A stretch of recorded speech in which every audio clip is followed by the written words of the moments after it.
বাংলায় কথা বলার জন্য কন্ট্রোভার্সির অভাব নেই এখন। প্রচুর প্রচুর কন্ট্রোভার্সি পরপর। প্রথম থেকে শুরু করি, হ্যাঁ, টাটকাটাকে ধরি।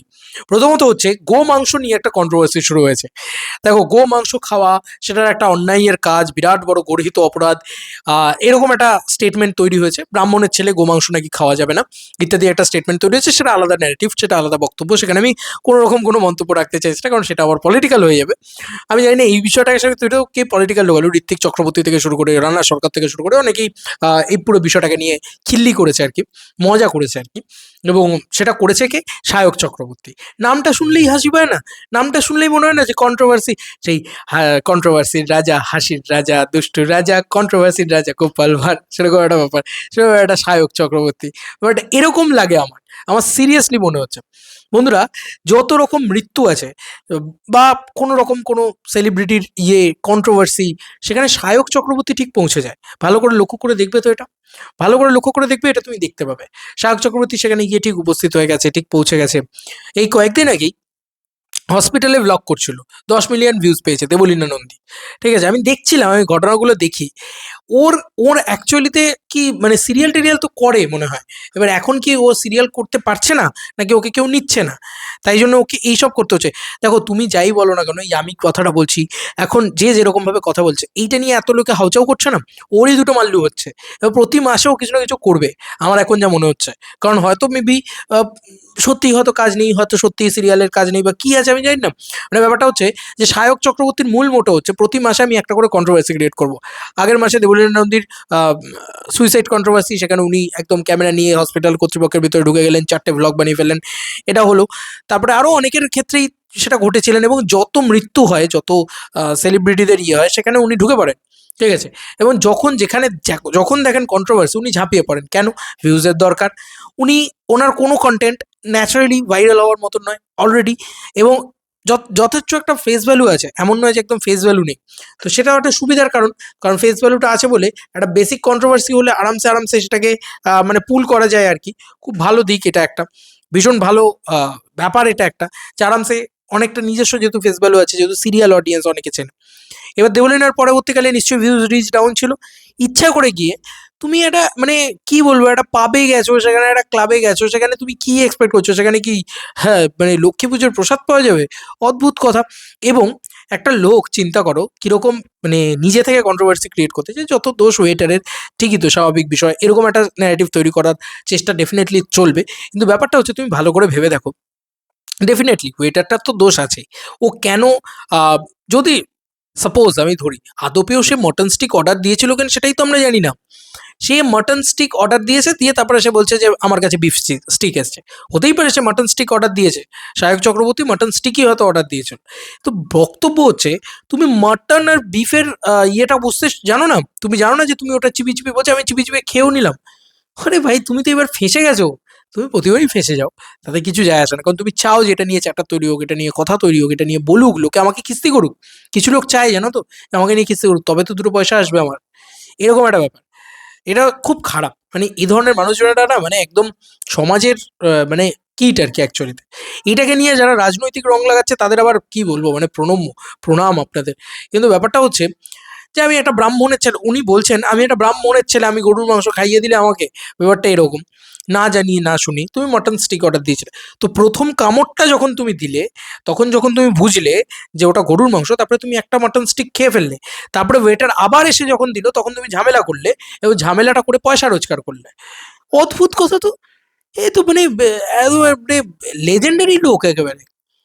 মানে বুঝতে পারছো যে ইচ্ছা করে কন্ট্রোভার্সি ক্রিয়েট করবে বলে সে ওয়েটারের সাথে প্রথম স্টিকটাকে একদম মানে চেটেপুটে খেয়ে নিয়েছে। ঠিক আছে, সেইটা হচ্ছে ব্যাপার। তো যাই হোক, আমি আবারও বলছি, আমি এটা মনে করি না যে কোনো বিফ খাওয়া, কোনো পর্ক খাওয়া বা কোনো কিছু খাওয়া অন্যায়। ঠিক আছে, যে যেটা খুশি খেতে পারে। এটা এটা হচ্ছে আমার ব্যক্তিগত চয়েস অ্যান্ড প্রেফারেন্স। আমিও নিজে ব্রাহ্মণের ছেলে। তো ব্যাপারটা হচ্ছে, এখানে হিন্দু মুসলিম এই রাইট লাগিয়ে দেওয়া, একটা পলিটিক্যাল একটা হালকা টাচ রেখে দেওয়া, সেটাও আছে। কেউ কেউ তো আবার বলছে একটা পলিটিক্যাল পার্টির থেকে এটা টাকা খেয়ে এসব জিনিসপত্র করেছে। তো যাই হোক, সেসব আলাদা পয়েন্ট, সেটা আলাদা তরজা আর কি, সেটার ভিতর ঢুকবই না, কারণ সেটা হয়তো নয়, হয়তো সেটা নয়, বা হলেও কি যায় আসে। আমার কি, মানে এটাই হচ্ছে বিষয়। হলেও আমি সেই বিষয়টা ঢুকতেই চাই না, কারণ রাজনীতি বিষয়টা খুব ডেঞ্জারাস। না জেনে কথা বললে না একদম পুরো শেষ।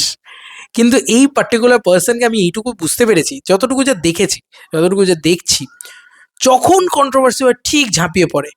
নর্মাল ভিডিও করে, নর্মাল ব্লগ করে, নর্মাল জিনিসপত্র, সেগুলো তো চলে না, সেগুলো নর্মালি চলে না, নাহলে কেন কন্ট্রোভার্সি করে বেকার বেকার। আর সিরিয়াল আর্টিস্টদের আমি একটা জিনিস লক্ষ্য করে দেখেছি, এই সায়ন্ত মোদক বলেও একজন ছিল, আছেও বোধহয় এখন কন্টেন্ট বানায়, কটা লোক দেখে যায় না, বাট ওর লাভ লাইফটাকে নিয়ে ও সবসময় করতো, অল টাইম কন্ট্রোভার্সি করতো, ইয়ে করতো, ঠিক আছে। আমার মনে হয় সিরিয়াল আর্টিস্টরা না খুব খুব বেশি, আমি দাগিয়ে দেওয়াটা উচিত, মানে সব আর্টিস্টরা হয়তো সমান নয়, কিন্তু মানে ম্যাক্সিমাম আমি দেখি এরকম সোশ্যাল মিডিয়াতে, তারা নিজেদের পার্সোনাল লাইফটাকে কেন বিক্রি করে আমি জানি না, সত্যি কথা বলছি। করতেই পারে, ডেলি ভ্লগ যে কেউ করতে পারে, কিন্তু ব্যাপারটা হচ্ছে ডেলি ভ্লগের নামে হসপিটালে গিয়ে, মানে অসুস্থ রোগীর সামনে ক্যামেরা নিয়ে, হাই কেমন আছো, কি করেছো, কেন করেছো, কেন এটা করলি, এসব করা, নাকি ডেলি ভ্লগের নামে নিজের গার্লফ্রেন্ডকে চুমু খাওয়া, না গার্লফ্রেন্ডের সাথে কিভাবে ঘোরা বা পার্সোনাল লাইফটাকে ইয়ে করে, কেন, মানে আমি তো অনেক এরকম দেবচন্দ্রিমার এক্সাম্পলই দিচ্ছি, সেও তো খুব ভদ্র একটা সিরিয়াল আর্টিস্ট ছিলেন, এবং এখন তো সে অনেক বড় জায়গায় চলে গিয়েছে, সেও তো ভদ্র ভদ্র ভ্লগ বানায়, এই আবার কি রে ভাই, মানে ইচ এন্ড এভরিবডি না থার্ড গ্রেডেড কিছু মানুষজন আছে, একদম থার্ড ক্লাস, যারা দুটো পয়সার জন্য কোথায় যাবে, কি করবে, কি বা করবে বলো তো, কি বা করবে, কাজ নেই হয়তো, সত্যি হতেই পারে, যে কারণে হয়তো ফেসবুকে কন্ট্রোভার্সি ক্রিয়েট করলে দুটো পয়সা আসে, সেই কারণে হয়তো করে, সত্যি কথা। তো ভাই এই বিফ খাওয়া নিয়ে, আর ঋত্বিক চক্রবর্তী ভাই আলাদাই চেটেছে, আলাদাই চেটে, সত্যি ভাই তুমি চিনে বাদাম আর বিফের ভিতরে মানে পার্থক্যটা, তুমি মাটন আর বিফের ভিতরে পার্থক্য বুঝতে পারছো না, চিবিয়ে বুঝতে পারছো না, দুটো টেস্ট তো ডিফারেন্ট। কি বলবে, মানে খেয়েও নিল চেটে পুটে, আবার বলছে কেন খাওয়ালো আমাকে, খাইয়ে উচিত কাজ করেনি। অদ্ভুত লোকজন ভাই, অদ্ভুতই লোকজন এরা। হ্যাঁ, সত্যি বলছি, এদেরকে প্রণম্য, মানে এগুলো হয়তো ফেসবুকেই বেশি চলবে, সবাই কেউ পক্ষে কথা বলবে, কেউ বিপক্ষে কথা বলবে, বাট আমি সত্যি বলবো এই ছেলেটার কাজই কন্ট্রোভার্সি ক্রিয়েট করা। আজকে তুমি হয়তো এর পক্ষে কথা বলবে, হয়তো তুমি বিফ খাওয়াটাকে খুব অন্যায় বলে গণ্য করো, বা তুমি হয়তো খুব অন্যায় মানো আর কি বিফ খাওয়াটাকে, তাহলে ঠিক আছে, চলো গরুর মাংস খাওয়া সেটা অন্যায়। রানা সরকার তো আবার গোমূত্র খেয়ে ইয়ে করতে বলেছে, প্রায়শ্চিত্ত করতে বলেছে, যাই হোক, সেটা তো ভোটের বিষয়, সেটা অন্যদিকে চলে যাচ্ছে। আমার আমার বক্তব্য হচ্ছে যে ধরো, ধরো আমি কথার কথা বলছি, ধরো তুমি এটাকে অন্যায় মনে করো, তাই সায়ককে আজকে সাপোর্ট করলে, কালকে দেখবি এ আবার একটা নতুন কোনো কন্ট্রোভার্সি নিয়ে চলে এসছে ভাই, কন্ট্রোভার্সি কন্ট্রোভার্সি অল টাইম এই ছেলেটা কন্ট্রোভার্সি করে, এবং আননেসেসারি কন্ট্রোভার্সি করে, ক্রিয়েট করে, যাতে দুটো মানে পয়সা কামায়। ওই ক্যান বি লাইফস্টাইল বা এরকম ধরনের একটা পেজ ছিল না, মনে আছে হিন্দিতে, ও এই ধরনের ভিডিও ভিডিও বানাতো, তারপরে শেষ হয়ে গেছিলো, ডিস্ট্রয় হয়ে গেছিলো। এইটা মানে খুব উইয়ার্ড লাগে এদেরকে দেখলে, এদেরকে দেখে মনে হয় ইচ্ছা করে অশান্তি করছে। এ বাবা, আসলে সিরিয়াল সারাদিন ধরে ঝগড়া শেখায় তো, ঝগড়া করা শেখায় তো, মানসিকতাটাও বোধহয় ওরকম হয়ে যায়। আর যারা ভালো থাকে তারা তো এর ভেতর থেকেও বেরিয়ে এসে ভালো থাকতে পারে, আমার তো তাই মনে হয়। জানি না এরা সিরিয়ালে কাজ পায় না বলে, কাজ থাকলে ডেফিনেটলি এগুলো করতো না, কাজ পায় না বলে এসব করে।